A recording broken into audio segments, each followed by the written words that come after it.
I mean, he's a Rolls Royce player. He plays the game at his tempo. And you see when the ball gets to him, no matter what the pace of the game is, when the ball gets to him, it's like, it's time for us to, watch the pass. Watch the pass. You understand? Just the watch champagne pass. Yes, watch that touch. You understand? And you look at the players around him. They surrounded him with hardworking players. But he's not the guy to play, football at a high tempo.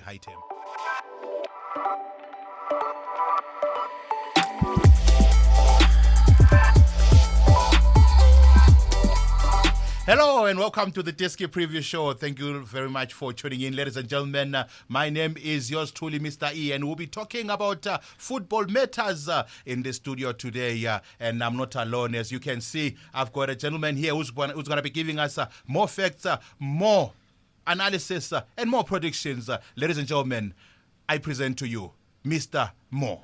Hey, Mr. E, you're making me feel like I want to rock. Like I just ran down some stairs. But I'm very excited to have the conversation today. I just want to say, and this is the second week running, eh? Yeah, I just want to say to our viewers who are watching that your comments go a long way. I saw a couple of guys from Tanzania who were complaining about the bias. On Yanga versus Mamelodi Sundowns. Yeah, today I promise I did my research, I did my homework. I did my homework last time, but yes, I was a little bit biased towards Sundowns. But this time it's an even playing field. We will be talking about both sides. And look, if you also have some comments, make sure to drop them below. Let us know what you think. Let us know what we can improve. And then we'll get to a point where we all speak in the same language. But you know why we're here? We're here so we can improve, the delivery of our own game. Because we want platforms like this where people talk about our own game. It mustn't always be about what's happening outside. That's a nail, or rather a smack on the nose. Thank you very much for saying that, Mr. Mo. I saw they called you Mr. Mo. Yeah, no. From Mr. E. Now you have Mr. Mo. No, it sticks. But Mr. E, what do we have coming up for today? Okay, we've got three interesting games to take a look at today. And the first one is Chippa United. They'll be playing against Kaizer Chiefs, Amakhosi. And the next one is going to be Orlando Pirates. They'll square it up with Golden Arrows. And the last one is going to be a big one. It's Mamelodi Sundowns. They'll be going against Yanga. And all these games will be taking place over the weekend. Except Mamelodi Sundowns. I think that one is on Friday. It's on a Friday. I guess it's for the big boys. No. It's for the big boys. The small boys play on the weekend. For the big boys only play on Friday. Yeah, the big boys play on Friday. But don't forget to like, subscribe, and leave us a comment. And if you also want to check out the rest of our content, make sure to visit the channel. Your subscribe goes a long way, and your comments go even further. So talk to us. Let us know what you think. Call your friends. Let's engage. Let's talk football. Let's grow the sport. Let's grow the sport in our minds as well. For those people that are not watching as well. Stay tuned. When we come back, we're going to be talking about the game between Chippa United. They'll be playing against Amakhosi. Now let's take a look at our first featured game. It's Chippa United. They'll be going head-to-head with Kaizer Chiefs, Abafana Boktula Nokolo, and this is a DSTV Premiership League match. Mo, Kaizer Chiefs, do they still have a chance to catch up maybe with Mamelodi Sundowns? I don't think so. I think at this moment in time, Mamelodi Sundowns is a world away, Mr. E, because the conversation needs to start with, can they maintain their position in the top 8? Now, that conversation That's Kaizer Chiefs. Yeah, it's a big one. It's a big one, because if you look at the teams around them, and we're talking from number 2 in the league all the way down to number 14 in the league, it's always just 1 or 2 points difference. And I've noticed that between the second team, which is currently it's no longer Orlando Pirates, between the second team and the 8th team, there's only a difference of 5 or 6 points, which is like 2 games. So that's how tight it is there. I mean, last weekend, you look at the game that took place between Skukune United and Orlando Pirates. Skukune win that game by 2-1. They go into Monday on 3rd position. Orlando Pirates in 4th position. But when you look at the points, they level on points at 33 points. So it's showing you how delicate it is at this moment in time. It's a delicate ecosystem where anyone who picks up a result can walk away with a good position in the league. So it's not we're not at that point anymore where a win or a loss, you'll maintain where you are. A win or a loss can move you drastically up or move you drastically down. And that's the thing about how the season might end. Because at this moment, we're past the 20-game mark. And only 10 games to go. With only 10 games to go. And the reality is, the more we see results like this where you were expecting an Orlando Pirates, because they were in pole position. If you think about it, they were in the driving seat come the weekends. Skukune United were sitting a little bit further down. And then all of a sudden, they go into that game, they lose by 2-1, and the story changes. But we're here to talk about Kaizer Chiefs. Yeah. So let's not get it twisted before the comment section. We're going to talk about Orlando Pirates. I think that's going to be our second featured game. But right now, let's focus on Kaizer Chiefs. They come into this game more after a draw after a draw with Cape Town City in one of the biggest, on the previous weekend, in one of their biggest matches so far. That game could have ended badly for them. Because I was of the assumption that Cape Town City would do the job. Because Cape Town City at the moment were one of the teams sitting in the top 4, gunning for African football. And I thought that would drive them and put them in a position where they would want to walk away with the results. But this Kaizer Chiefs, as usual, 12 shots at goal, 2 of them on target. And it tells you that's a dismal stat. That's a dismal stat. And it brought me to one thing. I mean, we talk about Kaizer Chiefs all the time, and you wonder where they're going to find their goals. And their top goal scorer this season so far is Mamelodi with 4. You understand? You're looking at an Ashley Dupree who's coming into midweek fixtures with only 3 goals to his name the entire season. When you look at the entire 2024 calendar, this team had not scored a goal. They played Milford, they didn't score a goal. They played Royal AM, they didn't score a goal. They played the likes of Cape Town City last week, they didn't score a goal. They actually just started scoring goals when they played against Golden Arrows, and they followed it up with 2 more goals against Orlando Pirates the following weekend. So now they're a team that's lacking confidence up front. Because defensively, when you look at the stats, I mean, you have to give them their credit, because everybody's against Kaizer Chiefs at the moment, like they're not playing football at all. But if you look at the stats, Kaizer Chiefs at the moment are the 3rd best defense in the league. You understand? This is before kickoff. Is this part of the management's decision to try and fix the defensive side of that team there? Because if I remember some time back, they were making a lot of mistakes there. The likes of Peterson, Hlanti was also making a lot. Unjabulo Ngobo also had a lot of mistakes to his credit there that cost the company, rather the team. Could it be a positive result from trying to fix that? I'll tell you one thing, right? For me, I believe that the best teams in the world have balance. And balance comes from, if you look at the stats right now, Mamelodi Sundowns, they've scored 30. They've only conceded 5 goals. 5 goals. So you're talking about a team that's leading the top defenses in the league. They're leading the top attack in the league. So they're productive on both sides of the scale. Whether it's going backwards or it's going forwards, they are solid. Kaizer Chiefs are imbalanced. They're able to keep the ball out when they need to. But they're not able to turn that into goals. So now it might be one of 2 things. It might be the fact that, one, they play a very tight game at the back, but once they break out into attack, they don't have enough numbers up front. You understand? So it's one thing to defend with 9 players. But now if you have one player open, by the time you get the ball out, you give it to him, he has to now wait for everyone to catch up. That's what I noticed with the game between Cape Town City and Kaizer Chiefs, that they looked a lot much more vulnerable every time they lose the ball in the middle of the park, or when they try and get to Dupree, because most of the time when Dupree gets the ball, he's alone. There's no second man running. There's no third man running. And what is he forced to do when he gets that? He's forced to stop, turn around, and find the pass. Now, what the problem with Kaizer Chiefs at that point is that it's either the coach has 2 choices. It's either he plays counter-attacking football. We have a solid defense. It's not the best in the league, yes. And to be honest, it's quite average, because if you look at the teams around them, TS Galaxy, 14 goals conceded. This is before the midweek kickoffs. Cape Town City as well. Polokwane City, all around 16 to 14 goals. So the most important thing is that you have to either choose, you know what, guys, we have a good defense.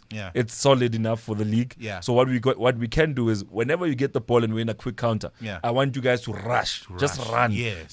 Just run at goal and see what happens. Now, if you're not going to do that, if you're going to get the ball from a defensive position, now you have to break out.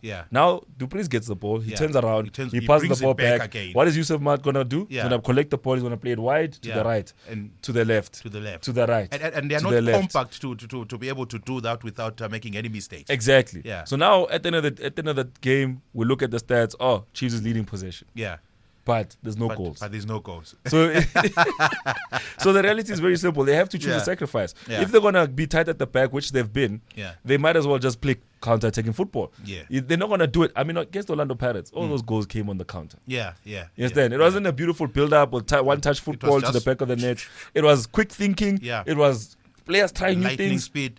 I thought they're going to maintain that. Then they go against Cape Town City and it's tight again. And now it's locked up at the back, but at the front there's nothing going on. And the funniest thing about this team is that if they concede a goal, they get a goal. So what's the problem with getting the goals?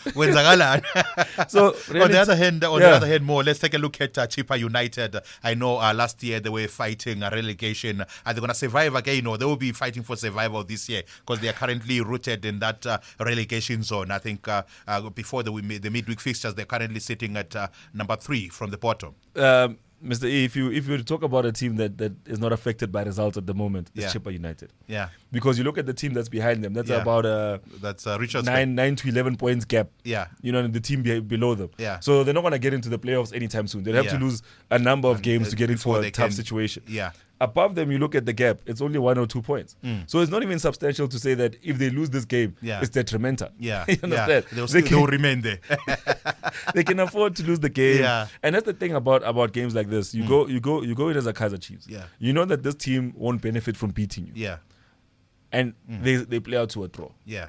You understand? Yeah. And that's the issue that I've had with the hunger from this team. Yeah. You guys can see clearly that this team is not going to benefit from beating us. Yeah. We're going to benefit. Yeah. So we need to get the result. Grind the result out. Let's play go ugly out. football. Play whatever at some it is. point, Get the ball in the back of the net.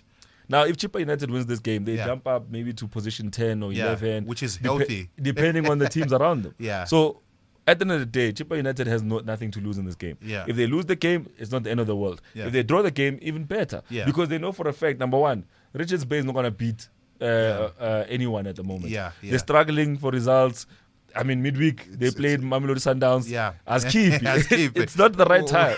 It's the wrong time to play that runaway trainer from Mamelodi. Exactly. And down there, between the two bottom teams, it's a 1 point difference. Yeah. So, for Chippa United at this moment in time, the message should be, whatever happens with Kaizer Chiefs is not the end of the world. Yeah. We are still safe. We're still here next season.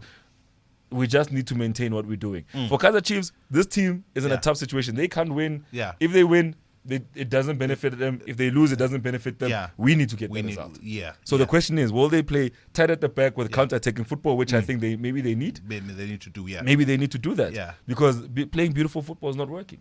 It's not working for them. So midfielder like Yusuf Mart is a Rolls Royce. Yeah. It's a Rolls Royce engine in a VW Golf. Why Golf? Why not Uno? Fiat? No, but it's a V12. It does not fit in the car. It's not gonna fit in there. It's spilling over the side. Yeah, I mean, he's a Rolls Royce player. He plays the game at his tempo. Yeah. And you see when the ball gets to him, no matter what the pace of the game is, when the ball gets to him, it's like, it's time for us to watch the pass. Watch the pass. You understand? Just the watch champagne pass. Yes, watch that touch. You understand? Yeah. And you look at the players around him. They surround him with hardworking players. Yeah. But he's not the guy to play football at a high tempo. At a high tempo. So at the same time, Kaizer Chiefs must just choose a strategy. Yeah. Either pack the pass and play on the counter. Yeah. Or if they want to play position football, then maintain the ball a lot better. Yeah. Play at Yusuf Mars. Yeah. Pace. That's it. If they play at Mars pace, they can keep the ball for longer. Yeah. They'll probably create more elaborate opportunities. Opportunities. But the moment the ball leaves the midfield, we are kitchen. You know what I mean? You see that everyone gets the ball, they're running, they're trying to be smart. Yeah. But he gets to him, he's like, touch. Yeah. He looks around. He knows where to put the ball. But the issue is the players around him are running faster than him. Too quick. And it's not working. Okay. So that's it from me. Okay, and with that being said, let's get into the predictions of that game there. It's Chippa United is going head-to-head with Kaizer Chiefs. Who do you think is going to walk away victorious, or is it going to be a draw? I think it's going to be a draw, but in case they edge it, I'll give it to Kaizer Chiefs. Okay. Like I said, Chippa, whatever the result is, doesn't really affect them. Yeah. But for a Kaizer Chiefs perspective, this result, if it goes wrong, they're out of the top 8 and they have to fight back to get in back in there. And if you look at the amount of games they have left, the games are running out. Yeah, yes, so they're definitely going to want to go get all 3 points. Okay, those are the predictions of Fumo. He's saying Kaizer Chiefs will want to pursue that CAF championship spot, and they will definitely beat Chippa United. You are still watching the Diski preview show as we continue with the conversation in the DSTV Premiership.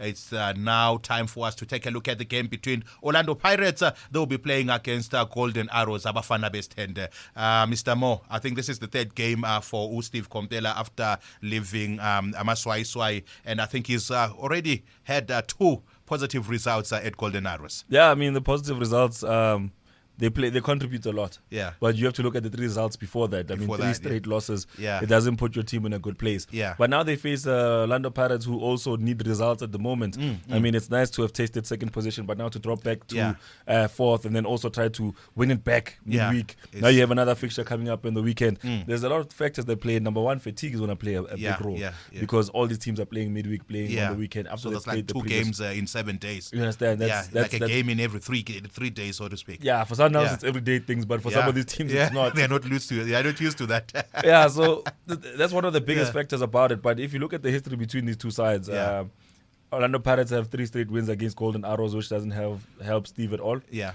And on top of that, they have not lost to this opposition in their last 5 meetings. Yeah. So it tells you that the confidence will come from the Orlando Pirates camp, and it's up to Golden Arrows if they're going to upset the balance. Yeah. But from that perspective, at the same time, Golden Arrows will rest assured that you can beat Orlando Pirates. Yeah. After that game whereby Orlando Pirates succumbed to that goal from Linda Mtambo. Yes. When they were playing against Sekhukhune. Do you think maybe I think the dressing room right now has only one thing on. We need to find Ulilo Salagu. Yeah, which is still an eye. What happened there? Well, at the same time, Mr. E, you have to ask yourself when you create opportunities and you don't take them. Yeah, you're gonna have issues. To blame? Yeah. Then who's to blame? Yeah. Because you can blame Linda, but Linda took the opportunity that was presented to him. He saw the opportunity. Two of them. I think the first one, he had that assist when he passed on for the first goal, and then actually went on to score on his own. Exactly. And being a former Orlando Pirates player, he went on to celebrate. Nobody don't see that. And passionately. You saw that. Passionate. Yeah. But you look at that game, Mr. E, and 75% ball possession to Orlando Pirates. Yeah. You look at 15 attempts from Orlando Pirates as their away side. Yeah. And you look at Ulinda's United, 25% ball possession, and they also walked away with 5 shots at goal, not even on target, at goal. That's why. At the end of the day, like I said, South African football is evolving in the way we deliver our game. Yeah. And we went from teams of individual brilliance to teams under like Jose Riviero, where it's all about the philosophy of football, the language of football he wants to play. He wants them to move the ball in a specific way. Yeah, because I can see that they had 624 passes. Yes. Is it 600? Yes, 624 passes, which is quite good by any standards. And a passing accuracy of 83%. 83%. That means something is happening at Orlando Pirates. But you see, that's which is not happening elsewhere. You see, what's the thing? He's trying something. Yeah. And he has the players to make it happen. And like I said previously in the previous chapter, we were talking about Chippa United and Kaizer Chiefs, where I said Yusuf Mart in that middle of that midfield is playing a Rolls Royce kind of football. Yeah. The guys around him are playing the M3 football. They're playing pace. But you know what I mean? But if you look at Riviero's vision for this Orlando Pirates side, they're playing with the same style of football. Yeah. If you look at goals that Monapole Selling scores, he never has to run 100 meters to score the goal. He's always 4 or 5 touches away from the goals. Yeah. You know what I mean? Yeah. Which means that his team is building up the ball very patiently. Yes. And you see it also in the possession they find stats. it easy to get into the final third. Yes, so you see it also in the possession stats that there's a lot of build-up that takes place. If we don't see a gap, we pull the ball back, we switch it to the other side, we start that side, we see it's not working, we bring it midfield. So find those spaces. There's a lot of left to right happening. Yeah. Yes, then there's a lot of passing it to this side, bringing it back, passing it to this side, trying to put it through the lines. Yeah. If there's something there, then there's an opportunity. Yeah. But they have a very patient build-up. They have a very patient way of delivering the ball to the strikers. And that's why you look at a team like that, you usually see the wingers getting the goals. Not the main man. Not the main man in the middle. In the middle, it's most of the time. Most of the times, it's Usaleng. It's people who are cutting in. Yeah, who are cutting in, and then those inverted attackers. Exactly. Yes. Because what happens in a system like that is that your fullbacks are going to end up by the corner flags. Yeah. Which we saw with the Liverpool back when Andy Robertson and Trent Alexander-Arnold were always further up. Yeah. We saw it with Barcelona in their heyday when they had Dani Alves up. Yeah. And I think it was Sergio Roberto, if it's not him. Yeah. I forgot who was playing left back at the time. Yeah. I can see him, but he's playing for Miami at the moment with Messi. Yeah. But in that system, your fullbacks become the players that go all the way up on the flanks. Your wingers invert. Yeah. Your number 9 pulls back. Yeah. You understand? Yeah. And he's sitting between the lines. Yeah. And his job is to pull centre backs this way and that way. Yeah. Then what you have is like 4 or 5 players occupying the midfield. Yeah. And in most matches, you're going to dominate the game because even if the ball drops into the midfield, you have quickly 4 men to pick up the ball. And that's exactly what you turn over possession. That's exactly what Jose Riviera was going for. Because how do you have 75% of the ball and still lose the game? And 624 passes against Skukune's 206. It means you had the ball for the better part of the game. Exactly. And you look at how Skukune did it. It was on the counter. Yeah. They know that we're not going to outpass these guys. Yeah. We're not going to outplay these guys. But as soon as we get a ball, we need to run. We need to run. We need speed. Now, Kaizer Chiefs with the resources that they have. Yeah. If they did what Skukune does week in, week out, Yeah. they'll probably be sitting comfortably top 2. Yeah. You understand? Yeah. But the thing is, you're trying to play this football that you're seeing across town. And with Orlando Pirates, it's a project that's still going on. And Jose Riviero's got them close to where he wants them to be. And the players he's letting go of, you can see individual brilliance. Yeah. He's letting a Temiko Siloj go because he knows that he wants a player in there that he can now control to play in his system. He doesn't want someone who's going to turn and say, ngasha lo mchita fast. You know what I mean? He wants someone who's going to do exactly as he's told in the first and second phase. Yeah. Once they get into the third phase, you know Orlando Pirates. Once they get into so the box, they're ruthless. They're ruthless. I saw them playing when they were playing against Kaizer Chiefs in that derby there. Yes. I was like, hey, is it still Orlando Pirates or Abafana Bested? So what we can expect from this game? I mean, Amazulu just need to prepare for that. Yeah, that's Golden Arrows. Golden Arrows have to prepare for that onslaught. Yeah. That's gonna come from Orlando Pirates. Maybe they'll go for the same tactic and say, you know what, let them have the ball. Yeah. We'll catch them on the counter. Yeah, and Golden Arrows is very good on the counter, especially with the likes of Usibia, and you also have quick Nox Mtizwa there. Exactly. Yeah, very very good in transition. So the coach might just decide to leave 2 players up. Yeah. Defend with everyone else. Yeah. As soon as you get the ball, you're throwing it either to the left or the right. Yeah. So you have a player waiting there. As soon as he puts it down, his job is just to run for that corner flag. While he's running for that corner flag, everyone else is catching up to the counter. Yeah. And then he just needs to slow it down long enough to get the cross in. Yeah. And then a header or something of that style could get a goal for you. Oh, okay. But when you try to go bar for bar with Orlando Pirates, first of all, they're going to stretch you because they're playing possession football. So if you're going to try to do the same thing that they're doing, they'll hate you. They'll hate you. And you know the problem with Seleng is that people talk about his pace. Yeah. But I like his composure. Yeah. In tight spaces. Especially in that 18-yard box. Exactly. Yeah. He's the kind of player to make the right decision in a very tight space. Yeah. And you don't get that every day. And that's what makes him such a unique player in South African football, is that even if the ball is coming to him and there's 4 players around him, he makes it look like there's no one there. There's no one there. Yeah. You understand? He makes the decision like there's no one there. Confidence he's got. And that's the beauty of him. I mean, I was just looking at the game from previous weekend where Liverpool was playing against Brighton. Yeah. And you look at the amount of opportunities that Salah had. He had about 12 opportunities and he had only one of them on goal. Yeah. And I said to my friend who was watching the game, I said, this guy's problem is only one thing. Yeah. In tight spaces, he can't beat a man. He can't beat a and man. that's why Firmino was so important to Liverpool, because Firmino was the kind of player who likes playing in tight spaces. So what he did was he sucked defenders to him. Yeah. And then they forgot about Salah. Yeah. And then by the time he released the ball, Salah had all the time on the world. Yeah. And if you don't believe me, you can go look at the goal that they scored. Where Szoboszlai crossed it and then McAllister found him. Yeah. What happened? Salah found himself in space. Yeah. Yes, then. Yeah. So players like that, you look at Monopoly Seleng, you know that he's the kind of person you want for players to go to. That's what. Just to suck away the defensive line to one side. Take attention away from Mahopa, And that's the thing about players like that. I mean, Dion Hoto is also one player I love so much because of the way he's so industrious. Yeah. But he's also so versatile in the way he plays his game. So Orlando Pirates, as much as you'd like to go Mark Seleng, you don't want to be close to him. Because the moment you're close to him, and then it opens up space for the other guys. Meaning you'll be the last face he sees before he scores the goal. That's the analysis of Mr. Mo on the Orlando Pirates versus Golden Arrows game. Now let's get into the predictions of that match from Mo. Mo, can you please give us a prediction for that match, especially for those who like to play these ones or place their bets? I think it's going to be a difficult one, but I think these two coaches have met before. They know each other's style of play. And my predictions are just going to go with Orlando Pirates for the win. Okay, that's the prediction of Umo. I almost say Ruchisha with Diski on the Orlando Pirates and Golden Arrows game. Do you agree with him? Let's see what you have to say about that in the comment section. He's all yours. Thank you very much for watching this episode of the Diski Preview Show, and signing out is yours truly, Mr. E.